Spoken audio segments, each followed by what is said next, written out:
My brother's wife got a hold of an older gentleman that was giving away free sewing supplies. His wife recently passed and he had no use for it anymore. So she set up a day to swing by and pick them up. Well, she ended up having to work, so she asked my brother and I to go do it in the afternoon. We finally find the address and it's in the middle of nowhere down a long, winding dirt road. Now remember, the guy was expecting my brother's wife to be coming, not us. So we get up to the door and it's open with a screen door. As we knocked, we noticed him behind the computer, like right in front of the door. And he says, "Yes, come in." So we proceed in and he's still sitting down.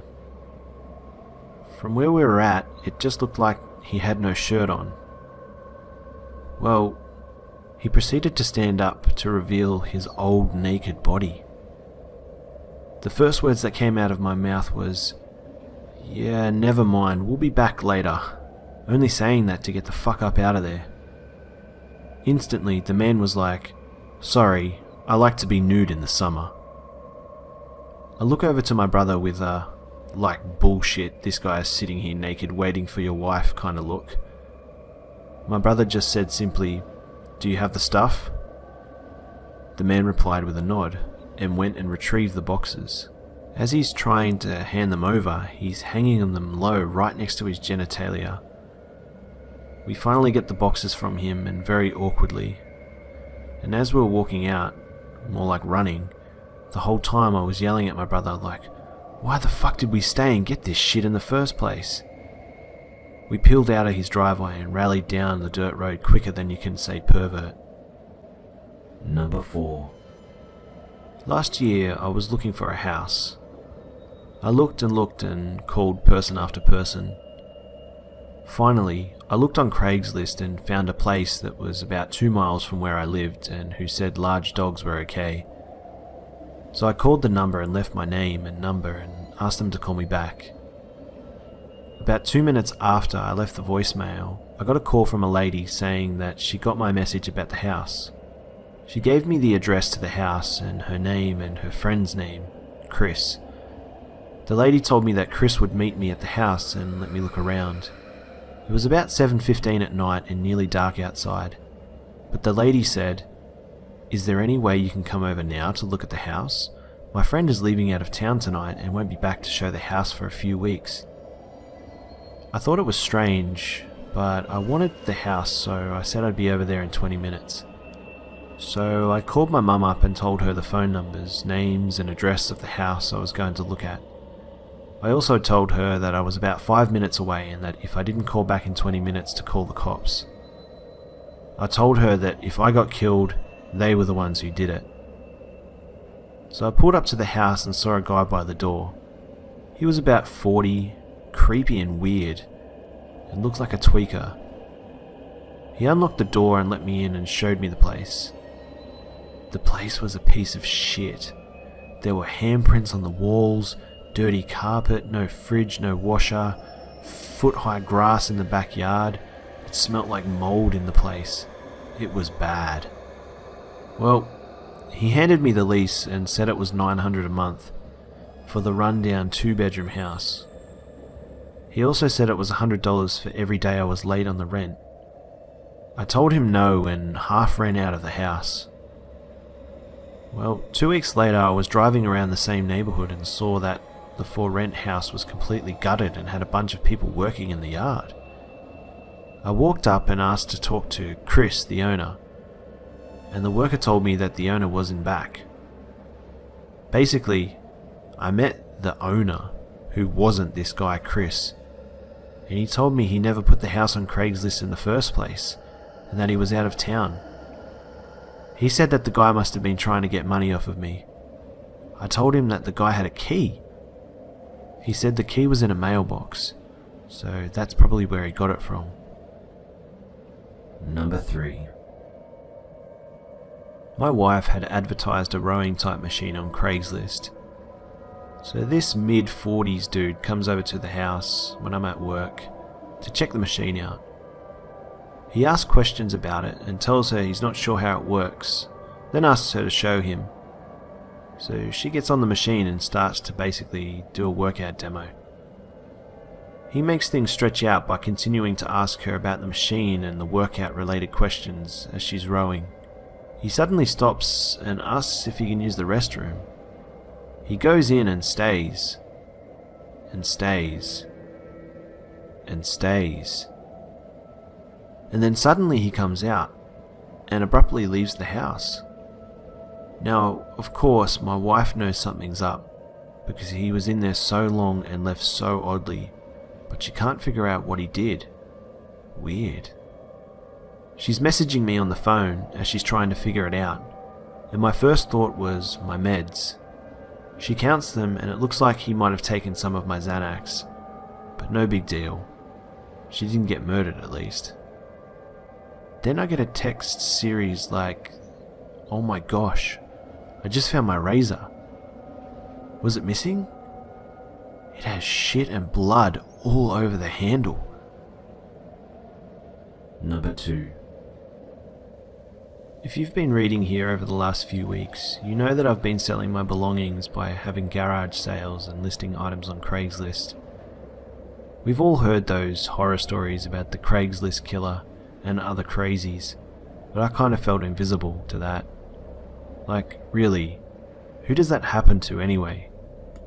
I've been having such good experiences selling my items on Craigslist, and most people have been really receptive to my intention to travel the world.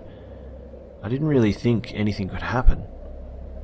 While I took precautions by meeting people at nearby gas stations, there were some items I had to sell from my house, such as my skateboard mini ramp. They are just too big to carry over to the gas station a few houses down. My massage table was another one of those items, which leads me to tell the story of the Craigslist psycho. I've had 2 massage tables listed on Craigslist for a few weeks now, and while I've had a lot of interest in them, I had yet to seal the deal. Don't ask me how I got 2 massage tables because I'm not a masseuse and I've never used them. I also didn't buy them, but somehow I ended up with them. How? I'm not really quite sure myself. Anyway. Enters Paul. Paul called me on Monday night and inquired about my portable massage table for sale. He seemed like a nice guy. After giving him details about the table, he mentioned that he wanted to come by around 6 PM on Tuesday to see it.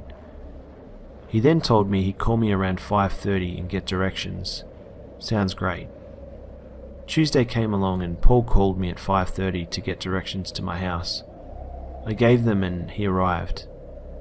I pulled the table out of the garage and opened it for him. He asked me a few questions about the table as he checked it out.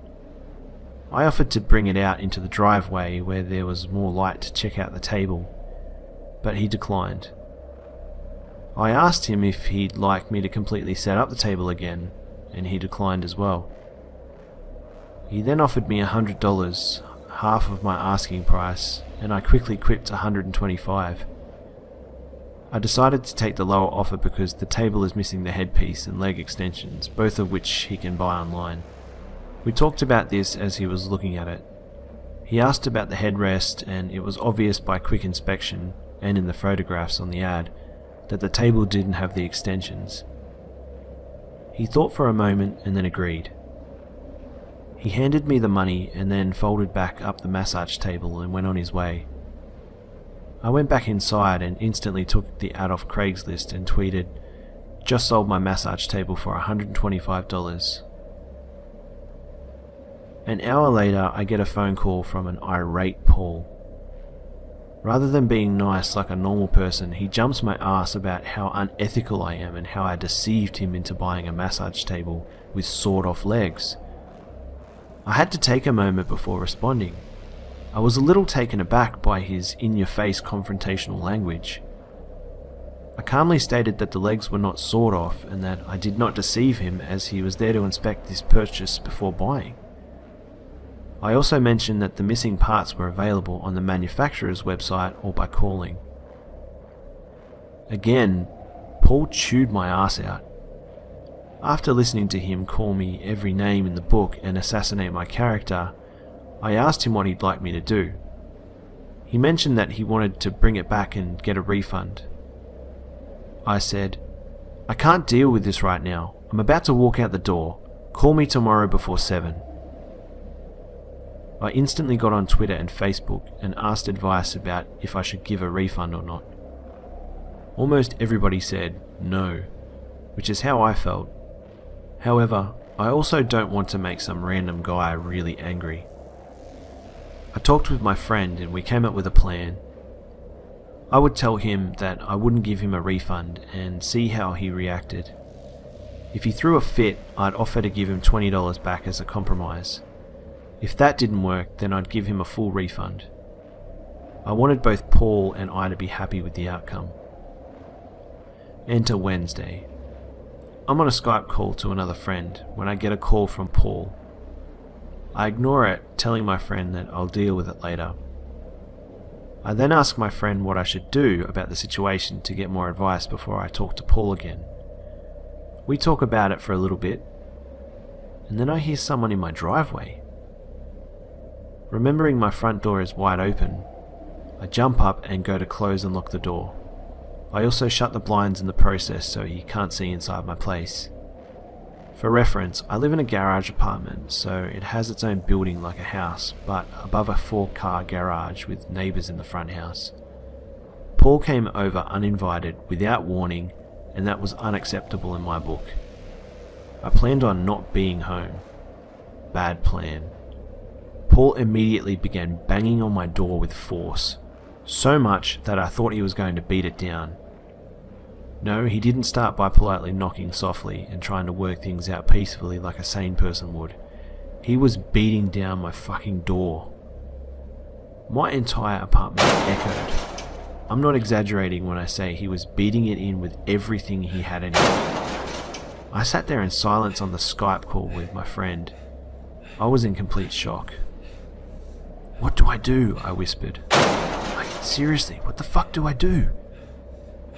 "Ignore it, don't answer, hopefully he'll just go away." "Do you hear that? Can you hear it? It's like my whole fucking apartment is shaking." Oh my gosh, he's screaming now. He's walking around my apartment. Shit, he's banging on my neighbour's house now. What do I do? He's banging on my neighbour's house. What kind of person does that? What the hell? He's calling me. Do I answer? No, I'm not going to answer. Oh my gosh. I hope he just goes away. I had 1,000 thoughts running through my head, including how much of a dumbass I was for having this transaction at my house. Threatened to call the cops if he doesn't leave. Call them. He's circling my house, banging on all the garage doors. I'm gonna go talk to him through the window. Hold on, stay right there. I walk into the living room and open the blinds just enough to open the window from the second floor and ask him what the fuck he's doing. Before I even get a chance to open my mouth, he begins screaming at me. "Come down here right now and give me my money back. You deceived me. What kind of person are you?" "Paul, what are you doing at my house? You can't just come over without letting me know beforehand and start beating doors down. I don't even know you. When we talked on the phone yesterday, you said we were meeting at 6 PM and that you would give me my money back so I could give it back. I tried to do something nice for you, Jenny, and called the manufacturer to see if they would sell me the legs, but they wouldn't. First off, we do not have a set time to meet. I told you to call me. I never said anything about meeting or if I was willing to give a refund. Secondly, I called the manufacturer too and they told me you can buy the missing parts for $10. That's when Paul got really mad. Like, really mad. "I'm going to sue you. I record all of your phone calls so I have evidence." "You record our calls? Why don't you listen to them then? You can see I didn't call and tell you I'd refund your money or that we were meeting at my house today." "I'm going to get my money back one way or another. I'm going to sue you. In fact, I'm going to sit on your doorstep until you come out and I'm going to get my money. I know you have to leave at 7 PM, so then you'll come out. I'll be here all night waiting for my money." "Paul, please leave my house. You're scaring me. I feel threatened right now by you, and if you don't leave, I'm going to call the police. Go ahead, call them, I don't care. They'll just come here and tell you to give me my money back. Okay, psycho, that's what I'm gonna do. I picked up my phone and called 911. Hello, 911? Yes, I have an intruder trapping me inside my house. This entire time, Paul is pacing under the window right outside my neighbour's door and or banging on the garage door of my house. The 911 operator then asked me the general information like where do you live, what does the suspect look like, and do you know them? I gave them a quick recap saying that I sold him an item off Craigslist yesterday. He came back uninvited today, began banging on the door with force to break it down, circling my building, banging on everything, and told me he was trapping me inside. They told me they were dispatching an officer when the phone disconnected. I then told Paul the cops were on their way, shut the window blinds, and went back to my bedroom. My friend was waiting for me. I called the cops, they're on their way. Do you hear him banging on the doors? It's so loud. He's going to come in here. I'm actually getting scared now. He's circling my apartment, beating on everything. What the fuck is he doing? What a psycho. Does he really think beating on my apartment is going to make me want to come outside and talk to him? Seriously, who does that? I just kept repeating myself over and over to my friend, telling him what Paul was doing. The cops are on their way, right? Just stay calm. I have to let you go. I need to take care of this. I'm freaking out right now. I'm about to have a meltdown. I need to make some phone calls. Okay, send me a message to let me know how it all turns out. I'm worried about you. Will do. I then called 911 again. Yes, I just called in a report of an intruder when the phone disconnected. I need to know that you have an officer on the way. Yes, an officer is en route to your place and they should be there within 20 minutes depending on how far away they are. Can they get here any faster? This guy's beating down my house. Just stay calm, stay inside and wait for the officer to arrive. Okay, thanks. The cops were taking forever, at least over 20 minutes. I called Curtis, my ex.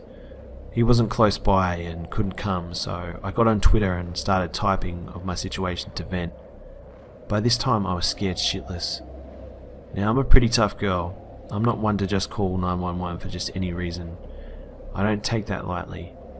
I felt seriously threatened and like my life was in danger. I had tears running down my face. I was freaking the fuck out.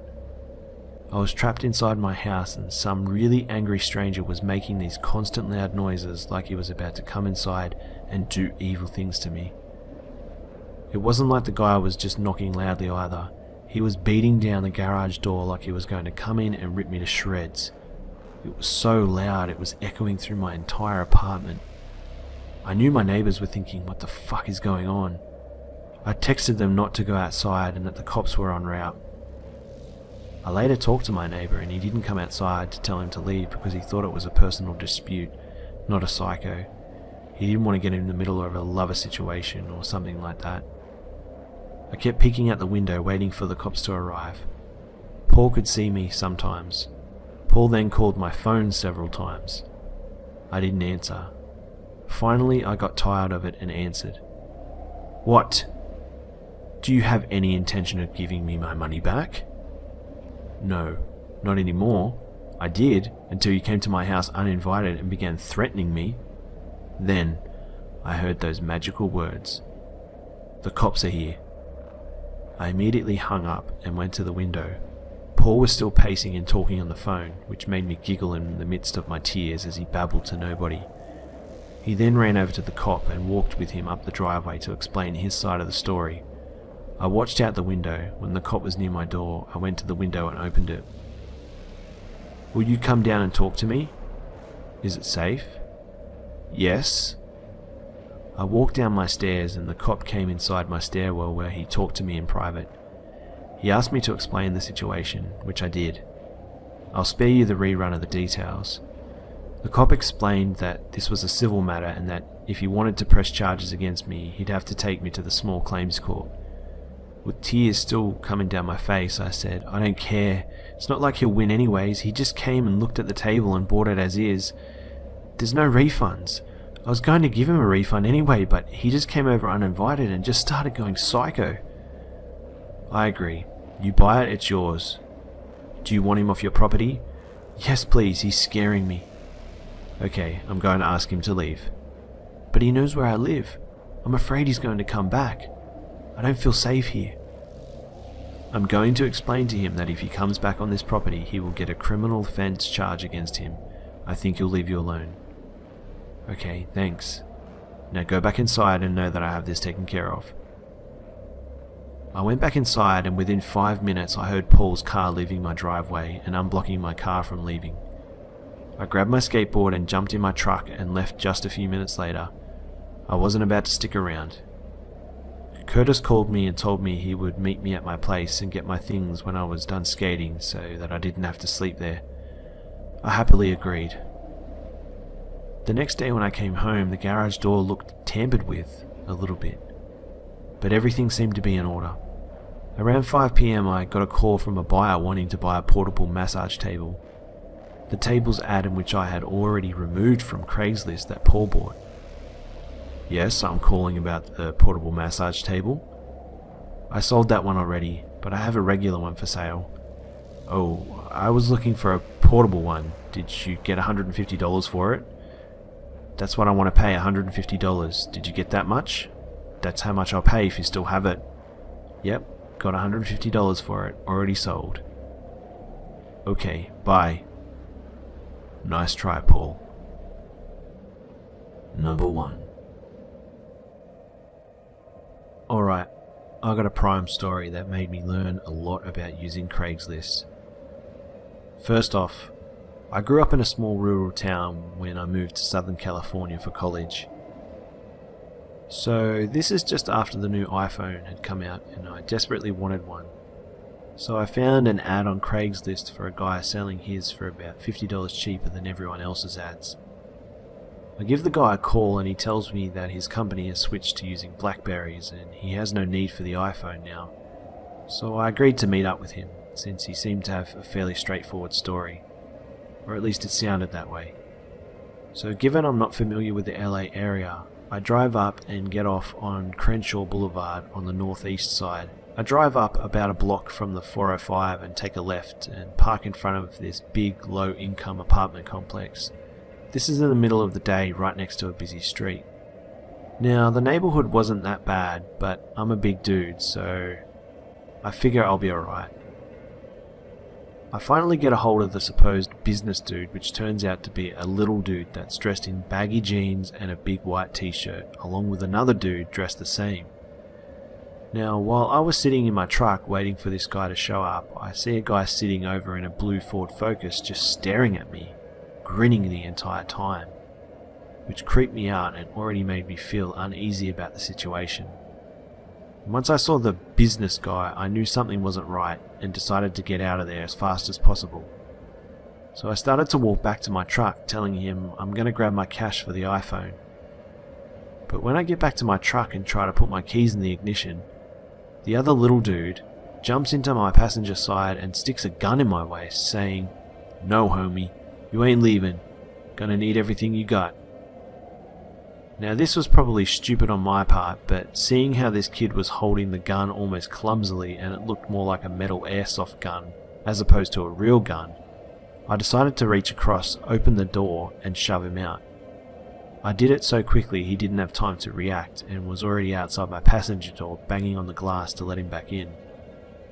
I figured I was good to go now and could get the hell out of there. But oh no. So I'm assuming when the second guy got thrown out, I was so focused on him I didn't realize the first guy went to go get about 5 or 6 of his much bigger buddies, which were now all at my driver's side window, which was over halfway down. As I turned my head towards them, they all just started reaching into my window, throwing punches, trying to grab me and pull me out, after which seemed like forever of me trying to dodge punches and still trying to get my keys into the ignition to maybe get my truck going, to get the hell out of there, but it was no good. After a few good hits, they connected with my head and I started to see stars. I got dazed and decided as a last-ditch effort to throw the cash I had for the iPhone all over the ground outside behind them. They immediately stopped attacking me and ran around picking up all the bills, which gave me the opportunity to get the hell out of there. I did go down a few blocks, and realizing I couldn't even see straight, I called the LA County Sheriff, which they came and thought I was a part of some big drug deal gone bad. But it ended up these tweakers did the same thing to 8 other victims and stole their licenses, saying if they went to the police they would kill their families. Thanks for watching, guys. Make sure you hit that like and subscribe button if you enjoyed the video, and make sure you hang around for more videos, as there'll be plenty more to come.